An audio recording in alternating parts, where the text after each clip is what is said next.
report. So thank you, Susie, for the reminder. Well, good morning, everyone. I am Terry Fleck. I'm with the Center for Food Integrity and want to thank you so much for joining us this Friday on our monthly ethnographic analysis report out. Our September topic here is the changing face of corporate social responsibility. And I think you will be surprised, as I was surprised, as Cheryl goes through our top 6 growing trends on corporate social responsibility. That ranking number 1 was protecting food workers, one that we haven't really seen in the past emerge as one of the key thought ideas or trends around CSR.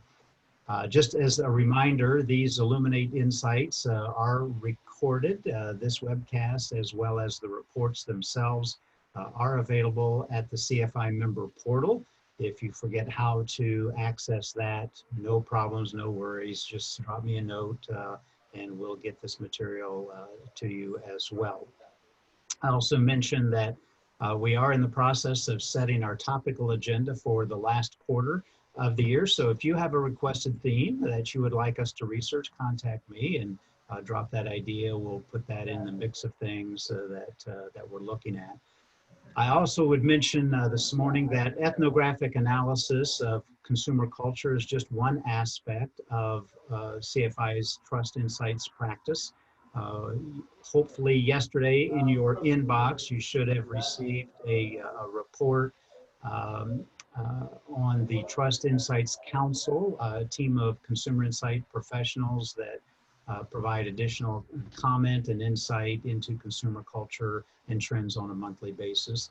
Also, we'll soon be introducing a product called CFI 360, where we take an in-depth analysis and a look on a single topic and combine not only the ethnography, but also combine what the Trust Insights Council is saying about that, and then add some media analysis to what might be going on within popular culture around that. I think you'll really find that as being informative. So let's go ahead and jump in. Please just double check, make sure your microphones are muted or your background is muted. That would help us tremendously. But let's jump in on corporate social responsibility. Joining me this morning again is Cheryl Auger, a cultural anthropologist with Motive Base, who is our research partner on this. And so Cheryl, we got some interesting stuff to talk about, whether it's food safety or food accessibility or regular sustainability issues, a lot of things in this report. So let me turn it over to you and let's just jump in.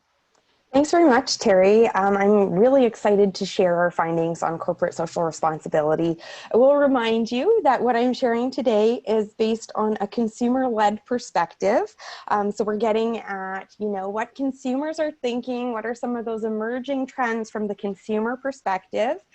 Really quickly, a little bit of housekeeping before we dive into some of our findings today. For those of you who have already joined us, this will sound familiar, but for anyone who's new, I just want to quickly mention that what we do at Motive Base is we leverage the world's first AI anthropologists to help us decode, quantify, and predict trends all through that consumer-led lens. And what we're doing is really anthropology. And ethnography is an anthropological approach, and ultimately anthropology is a study of human meaning. Products, brands, even ideas are shaped by the meanings that people associate with them. And these meanings change over time. They increase and they decrease in relevance, and this is what drives new trends in the marketplace. So as I mentioned, we leverage our AI ethnographer or anthropology. And ultimately, this is a machine that understands culture. So if consumers are interested or they care about a topic, our platform can track it, measure it, as well as identify the most dominant meanings that consumers are using to define that trend or that topic. Our team of PhD social scientists use the platform to identify these trends in culture that will impact your business. So a couple more things here. You're going to hear me talk about population size. And really, this is simply the number of people that are having online conversations, either directly or indirectly about the topic. You're also going to hear me talk about maturity. So the more people that agree and use the same meanings to define an issue or a topic, a trend, the more mature it is in culture. So we focus on how well a topic is understood today, if that understanding is growing, or if it's becoming more dominant in culture to help us really get at some of those emerging trends.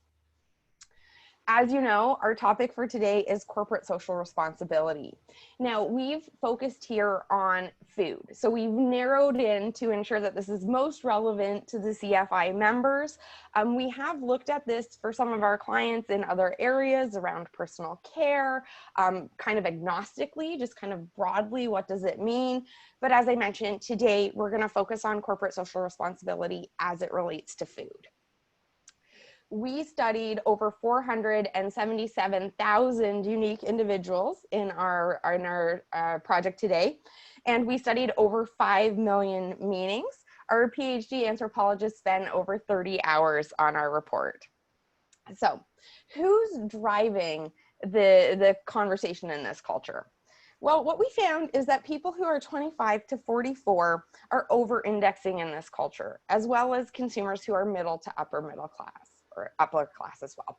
What I mean by over-indexing is when we compare this to national averages, according to census data, what we find is the consumers in that 25 to 44 cohort, we see there's slightly more of them than the national average. Similarly, we see that there are more middle to upper class consumers when we compare that to national averages.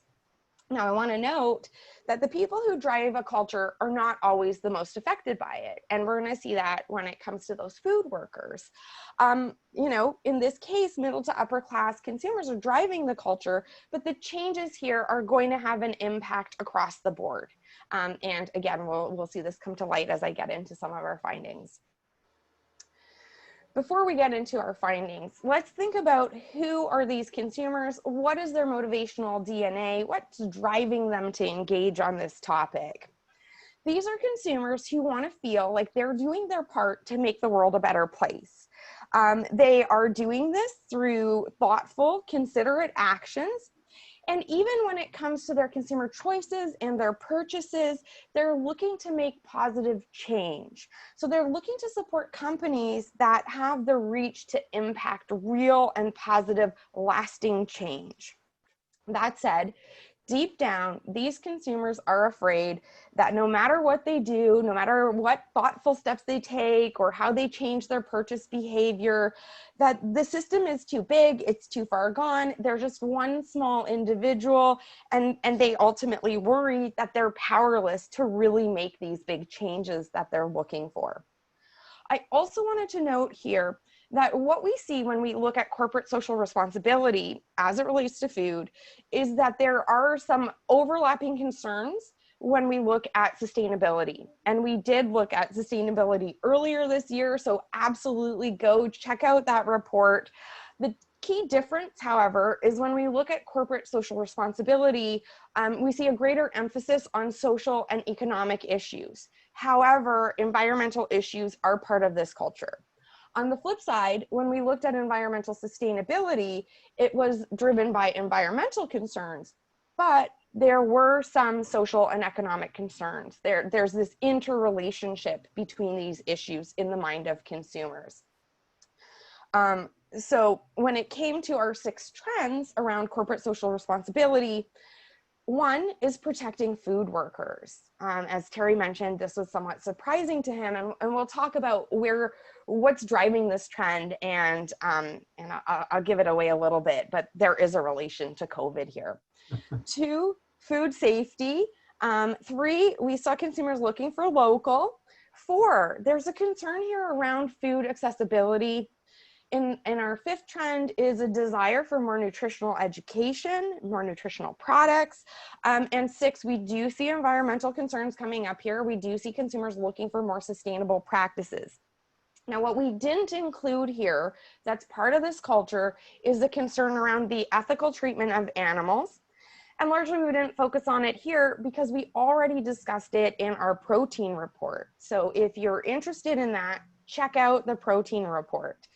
Similarly, we're not covering we touch on, as you see, our last emerging trend is sustainable practices, and this includes sustainable farming. We touch on it here, but we do talk about it in further detail in the sustainability report. So again, I would urge you to check that out if that's of interest to you. So our first emerging trend is around protecting food workers. Consumers want to feel confident that those food workers have a safe and clean workplace. So they see the people and the safety of the people who are doing food work as a primary issue in the culture of social responsibility or corporate social responsibility. And as I mentioned, this is a topic that was emerging prior to COVID. However, COVID has really put gas on this trend.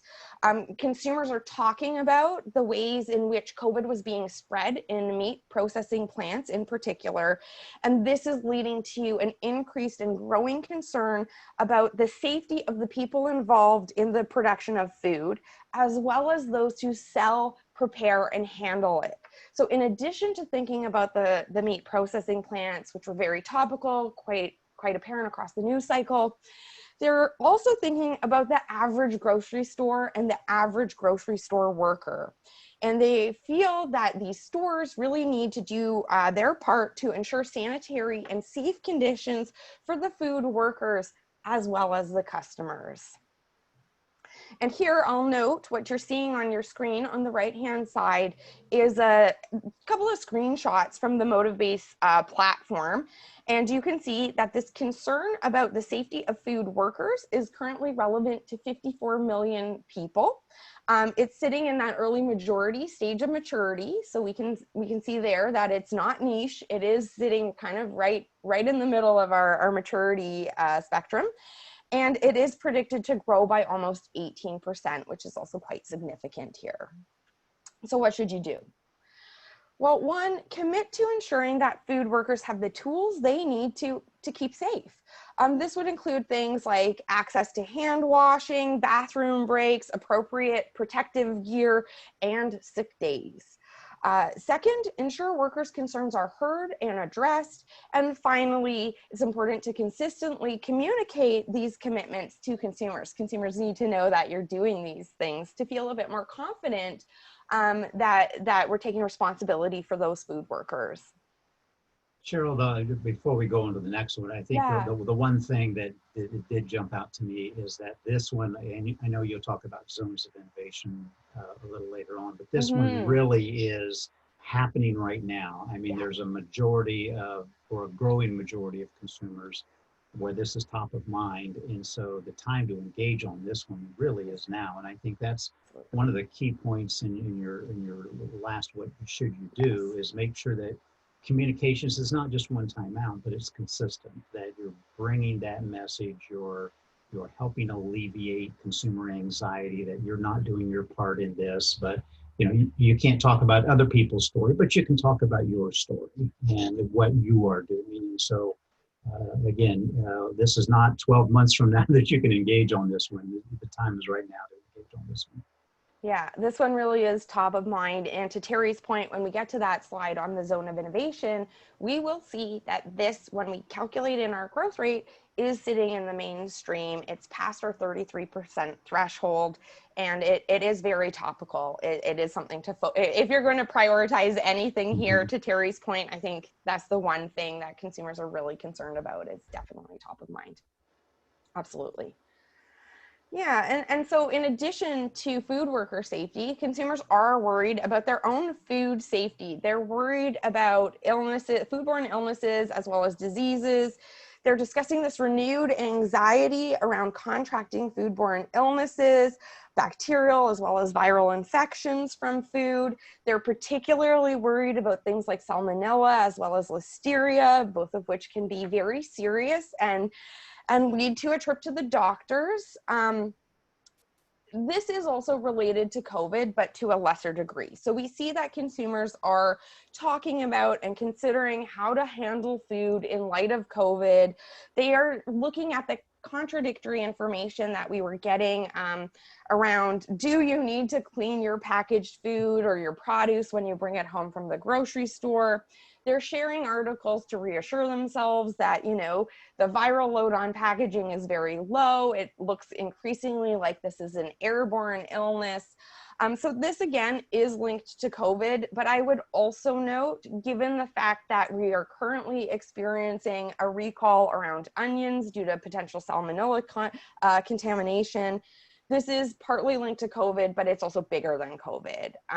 This concern around foodborne illnesses is also related to some of the recalls in produce that we've seen lately.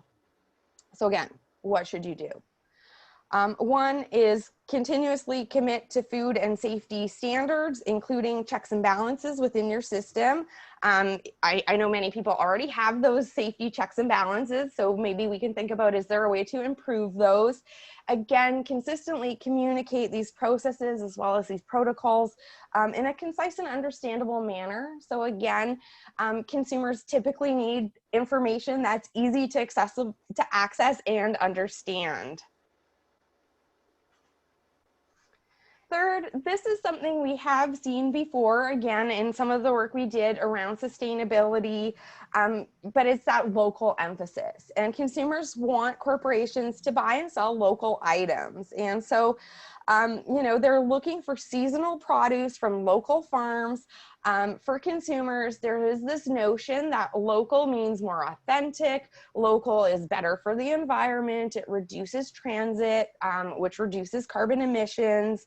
And there is also this desire to support their communities, the farmers, the businesses that are in their communities. And so here we also see, though, and we saw this a lot in the sustainability report, that these consumers can be quite critical of corporations. And so here we see that these consumers are sharing articles about the importance of engaging local stakeholders and not only focusing on the shareholders. So again, there's a little bit of a criticism underlying this, where they'd like to see a greater emphasis on local because they believe it will lead to a better distribution of the gains. In addition to that, the second piece here is that consumers do tend to trust the safety of locally produced food. There is a bit of a fear here around imported food, largely because there's a concern that imported food may not quite live up to American standards in law. Now, I asked the research team, did we see anything about COVID here? Was there anything, you know, we had seen previously some distrust around imports in relation to COVID. And they told me that this one wasn't really strongly linked to COVID, but we do see that greater trust in American produced goods kind of bubbling up here.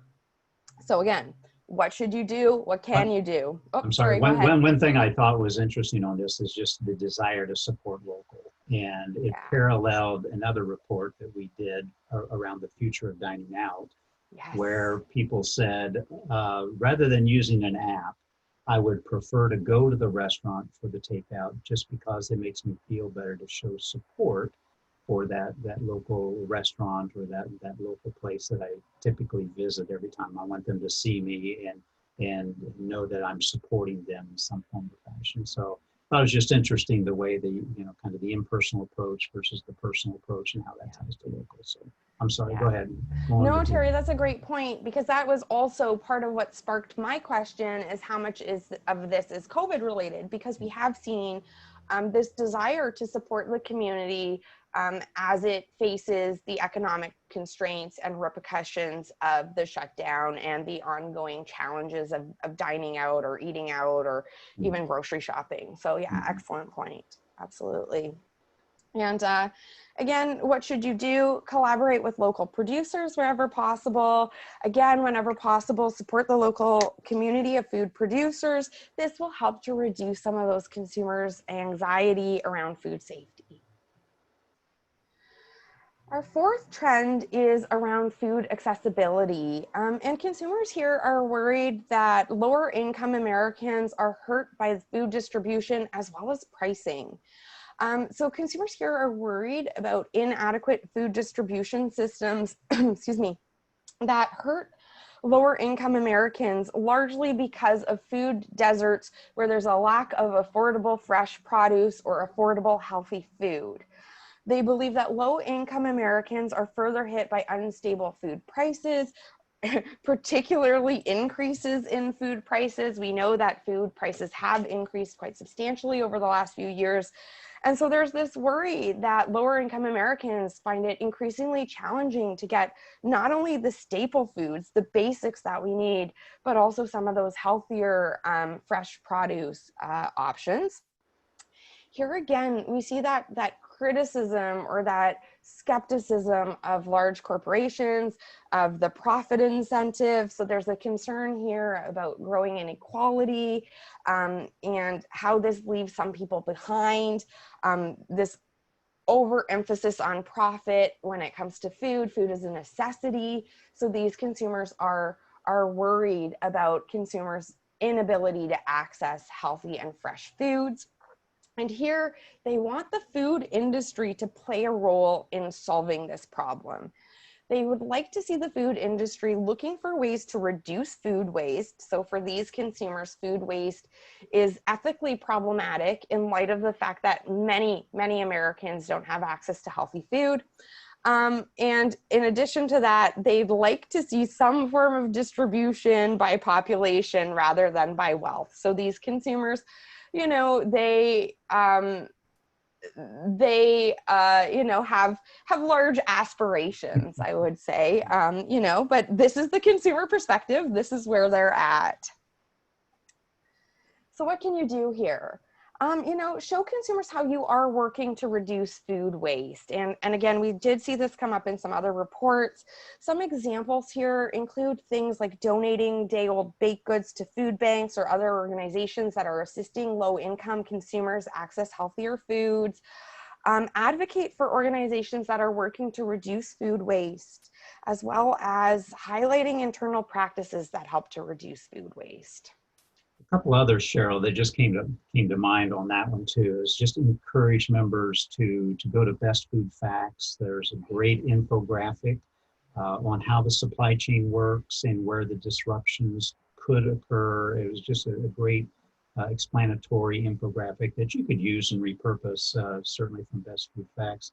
The other thing I would say, you know, if we have consumers that are anxious about food disruptions, you maybe even share your own story of key learnings that accrued to your industry as you worked through COVID.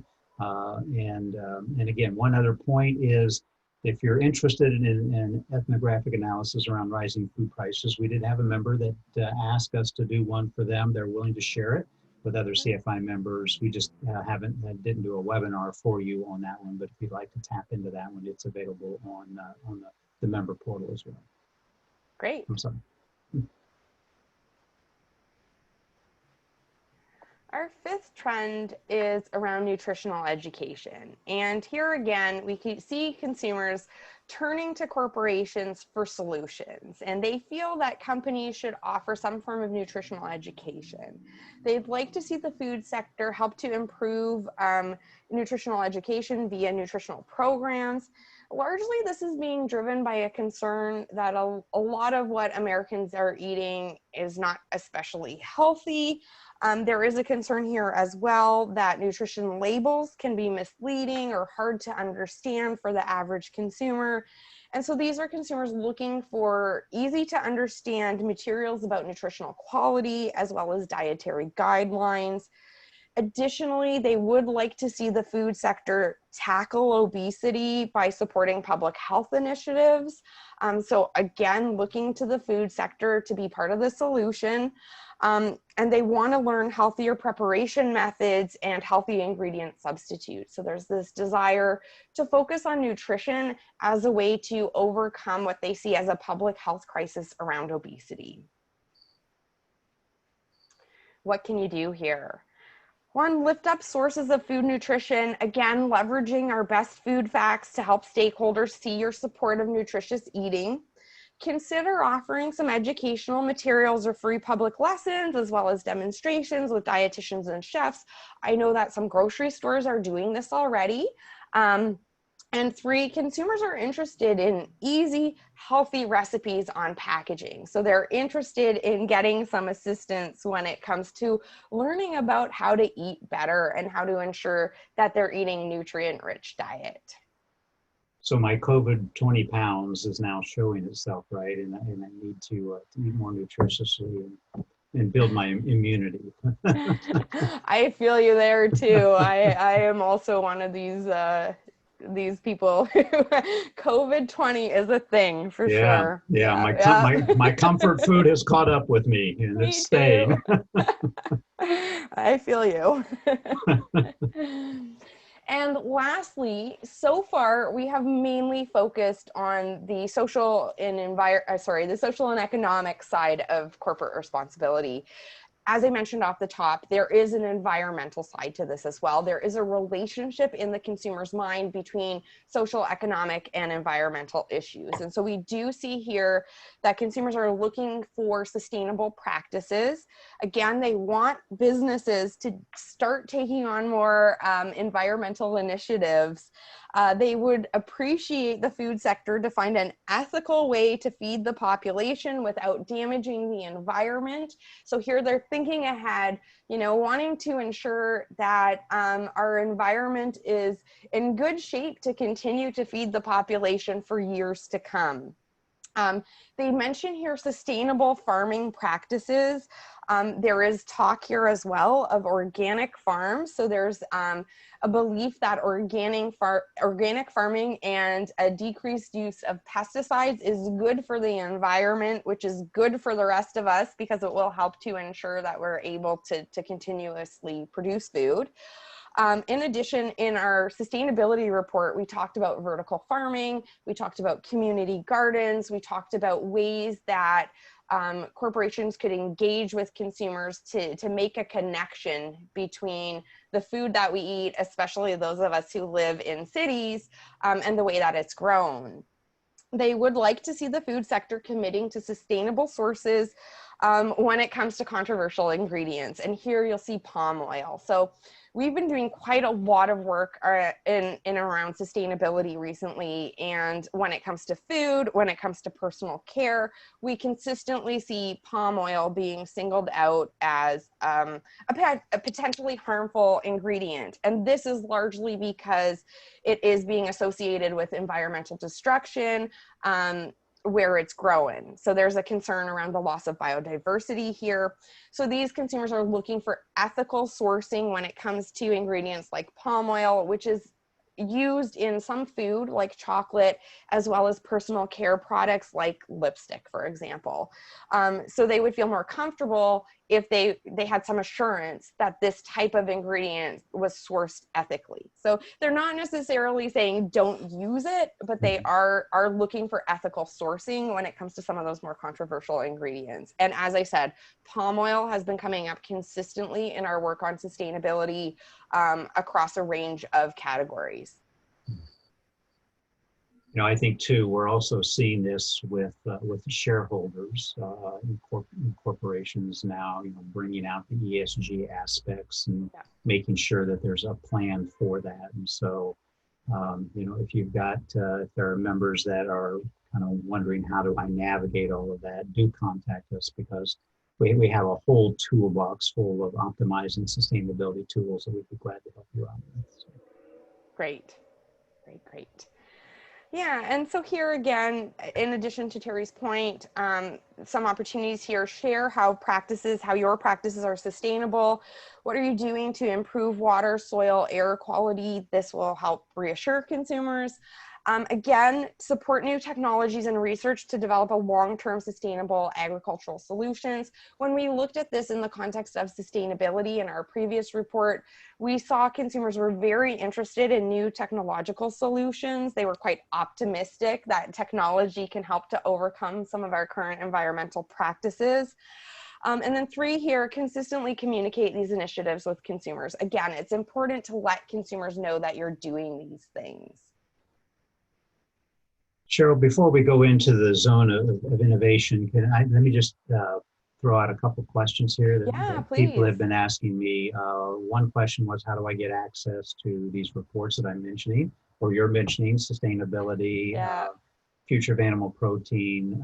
So Diane, if you will just send me a note following this webcast, I'll be glad to send you your sign-in credentials, and I'll kind of navigate that with you and show you where that is. There was also, so check your inbox yesterday. We did do a mailing on the Trust Insights Council. They had a call last week.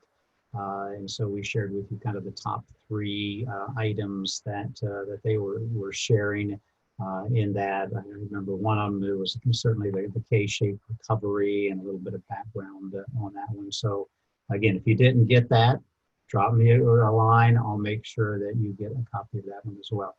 And then Cheryl, just two other questions. One is around the nutritional demand space that we talked about. The question was, what do consumers feel the role of media is? Was that anything in the ethnography that Great indicated question. the role that media wants? Yeah, I mean, because we're focused at such a high level on corporate social responsibility and it's this thorny, debatable topic, in this instance, what we mostly saw was those dominant concerns that consumers had. I didn't see anything about the media explicitly come up. However, that said, media is part of culture. Media helps to shape how we think and what we think about things, absolutely. So I would imagine these consumers have a perspective on the role of the media in spreading information and potentially misinformation. It just didn't come up in this report because, as I mentioned, we are looking at the top 200 most dominant meanings and topics that consumers associate with corporate social responsibility when it comes to food. And so really, we kind of got a list of pain points that consumers have in areas they'd like to see addressed. And I would mention along those lines that when we look at this culture, particularly when it comes to things like corporate social responsibility and sustainability, we have our lead consumer here. Obviously, we are looking across a broad spectrum of consumers. We had, a sample size of over 400,000, but the lead consumer is typically more engaged, more knowledgeable, they have their finger on the pulse, and they are often the consumer who's pushing the culture forward into the mainstream or driving the changes that we're seeing. Obviously, our mainstream consumers are not as engaged, not as knowledgeable, not as willing to do the research, looking for convenience, shortcuts, and hacks. So just something to keep in mind as we think about our findings in these emerging trends as well. Great. Okay, one last question. Would you mind backing up to the slide on the maturity curve for sustainability practices? Just real quick. Oh, it's this one here. Yeah. So the question was... Sorry. Sorry. My navigation on PowerPoint is lacking right now. There we go. Sorry about that. Okay. So the question was number of consumers estimated to be concerned about this aspect of sustainability. So Philip, this is showing here that, now I have to get my glasses on, 36 million consumers actually engaged in that conversation. So that would be active consumers online through long form communications, having conversations specifically about this issue. And it's showing here again a growth rate of almost 31% over the next 12 to 24 months. So pretty strong growth rate of that. So there's going to be more conversation. And again, it's approaching what Cheryl will talk about here in just a second, the zone of innovation. So you got a little bit of time to prep for this one, but it's coming and it's coming fast, and a much larger audience will be interested in this. So hopefully that answers your question. Okay, now you can accelerate forward to the zone of innovation. Got it. Awesome. Yeah, great questions, everyone. Thanks for that. So what you're looking at here is, we've alluded to this throughout our webinar today, and this is our zone of innovation. And we use this to help prioritize opportunities and threats. And basically what we found is that when something, a demand space, a trend, a topic, sits before 33% on our maturity curve, it is in a spot where it is still being defined by consumers. They're still trying to figure out what it means, why they should care, what's happening. There's debate there. It There's also potential that it could be disrupted. It's not firmly situated in the mainstream as of yet. And we can see here that most of our demand spaces, to Terry's point about the question around where was the population about sustainability or sustainable practices, we can see that when it came to food safety, local food access, nutritional education, and sustainable practices, they haven't quite crossed that 33% threshold yet. We did note that sustainable practices was on the way there. It was almost there. I believe that was, our prediction was in the next year or two. So we do have some time. There is a runway to start thinking about solutions, whether it be communication or innovation. But it hasn't quite crossed that threshold. It's not quite mainstream as of yet. So we have some time. If these are areas you want to address, there is time to do so. The benefit of looking at things that haven't crossed that threshold yet is that you have room to shape the culture. You have room to shape the direction that it goes in, the narrative around these demand spaces or trends. As I said, the drawback, however, is that they could be disrupted. Something could come along and change the culture. Now, that said, we did note that protecting food workers has crossed our 33% threshold. So trends that have crossed this threshold in maturity are hitting the mainstream. This concern around protecting food workers is going to be in the mainstream. It was almost there when we looked at it, but when we look at our prediction within the next year, we anticipate that this will be hitting the mainstream, ready to be addressed or leveraged. It will hit an important portion of the consumer population, and because it's in the mainstream, it's less likely to be disrupted. In addition to that, it is not sitting in that late majority phase, meaning there is also still some time to shape the narrative, to shape the direction of the culture. Consumers, it is in the mainstream, but it's not as if consumers have this very, very hard list of demands or expectations. So there is still some room to shape the direction of the culture through communication as well as innovation. But to Terry's point off the top, this is a growing issue. It is in the mainstream, and it is unlikely to go anywhere. It has absolutely been accelerated by COVID, and it is definitely something to think about prioritizing. Great, thank you. And hopefully this is helpful for our audience just to kind of know if you really were wondering what ought to accelerate to the top of your to-do list on this subject matter. This is it. So again, this is consumer-led research and gives us an idea of really where consumers are within the culture. So thank you, Cheryl. Very fascinating. I don't think we have any additional questions. I would encourage you to go to your, I think to the chat, Allison should be putting up an evaluation or a link to an evaluation, and please complete those. I do read those, and I make the changes in these broadcasts as we move along. So always open to your ideas and suggestions around that. I'll also just mention that our next Illuminate Insight webcast will be Friday, October the 23rd.